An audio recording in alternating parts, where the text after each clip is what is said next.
Sometimes it seems like games journalists will go ahead and reset their brains so that they forget Microsoft's business proposition, so that they can say something outlandish that would then drive the news cycle over and over again.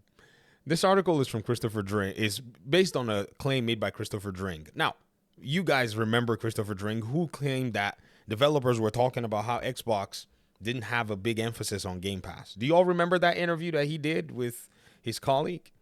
Now, apparently, Xbox games in Game Pass can lose 80% of premium sales. It's claimed. Then he said Game Pass can also drive PS5 sales of multi-format games, according to Business Journalist. When you jump in and start reading the article, you see this, and it says Xbox games included in Game Pass subscription can reportedly expect to lose up to 80% of their predicted premium sales. That's according to business journalist Chris Dring. When you ask Chris Dring where he got this number from, basically, do you know what he tells you? He said that's the figure that gets thrown around. We can end the article and we can all go home, man. We can basically say, forget about it. There ain't nothing here in terms of substance.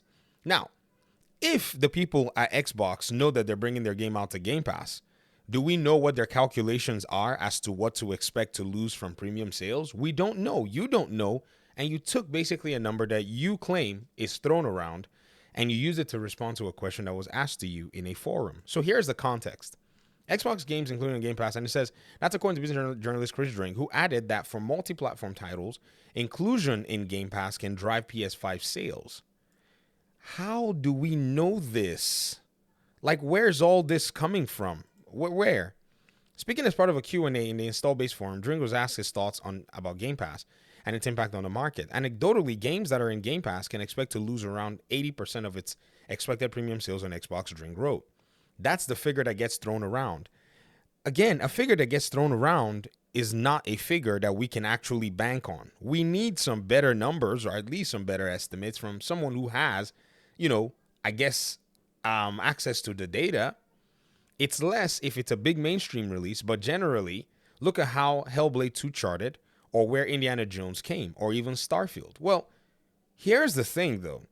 Anecdotally, is your big red flag here, because it's all on a game by game by game basis. At the end of the day, when he even pointed out Starfield, it's like, what? And then he said Game Pass clearly hurt the sales of those titles on Xbox. No, I would argue that Game Pass exposed those games to people, and each game performed as it would have regardless of Game Pass or not. Because whoever was not going to buy Hellblade 2 was not going to buy Hellblade 2. Whoever was not going to buy Starfield was not going to buy Starfield. Does that make sense? Now, yes, you can say that there's some overlap in sense of, well, I wanted to buy, but I saw Game Pass, so I got Game Pass. You still gave Xbox money at the end of the day. So even though you may talk about premium sales, it doesn't negate that Xbox is still making money. It's basically like they're selling the game on a sale up front and getting money from the consumers. Another thing that Christopher Dring has not highlighted, in my opinion, in this particular paradigm is, what is the general sentiment from gamers towards brand new releases like? Are they jumping at chomping at the beat to buy these brand new releases? Did Concord have Game Pass? Right? Did Concord have Game Pass for it to fail? Did Astrobot have Game Pass for it to sell only about 1.5 million units? Did Stellar Blade Rise of Ronin have Game Pass for them to sell so little compared to what their potential could have been had they been on PC and Xbox at launch? Which usually most games along that caliber, they see increased sales based on different metrics. So again, this whole focus on Game Pass with thrown around numbers is just so weird to me. So check this out. Dring went on to say that he feels torn on the effectiveness of subscription models, and it's highly dependent on the genre and type of game. Try being an indie game on Xbox right now that's not on Game Pass. Are indie games balling on PlayStation as well? Do we have any numbers that indie games are, literally having a field day on PlayStation? We don't know. So I guess, again, you just got to look at the way he actually has this, I don't know what it is, this weird slant against the reality that Xbox exists, that he continues to throw all this stuff out. Now, I can understand being pessimistic against the subscription model. I guess that's probably what he needs to say. And then he continues, or the quote that's basically quoting him says, but also getting people to play your game in 2020, 24, 25 is so hard. And subscription gets games in front of lots of people, he continued. I mean, obviously, we know from the data that there are a lot of people that only play Call of Duty. Yes.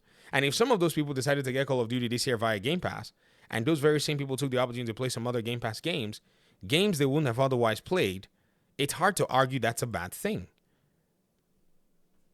But you also need to understand that before you got to this point, you threw a lot of numbers out there that are just really strange. And I have to basically point out that if this is, maybe this was a casual conversation, but when you throw around 80% or something like that, it's just really strange that you would do that when you know that the reality, and this is just basically general knowledge, that to get anybody to play your game is very hard. Why? Everybody is steady jamming out to freaking these games. That's the gaming industry right now.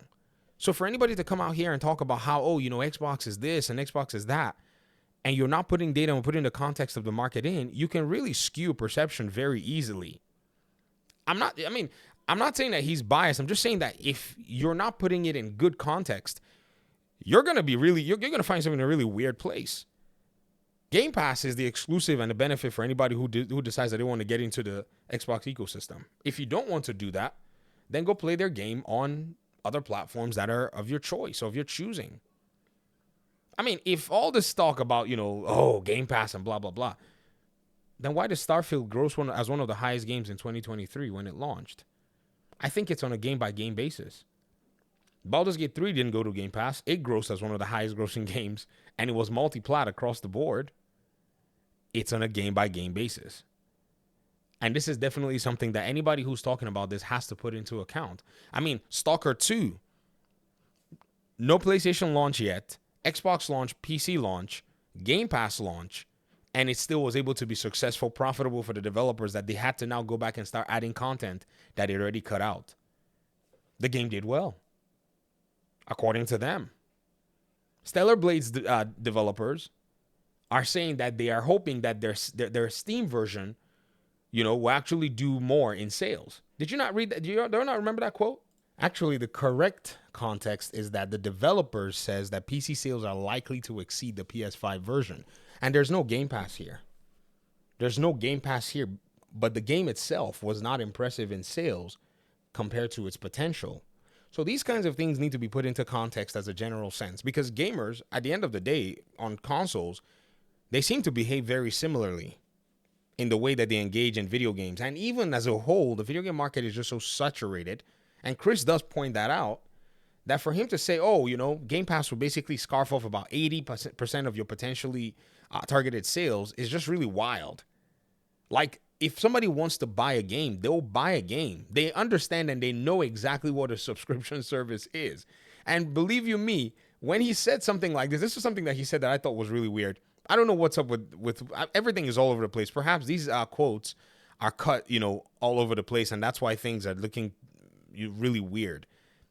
He said something about Call of Duty right here.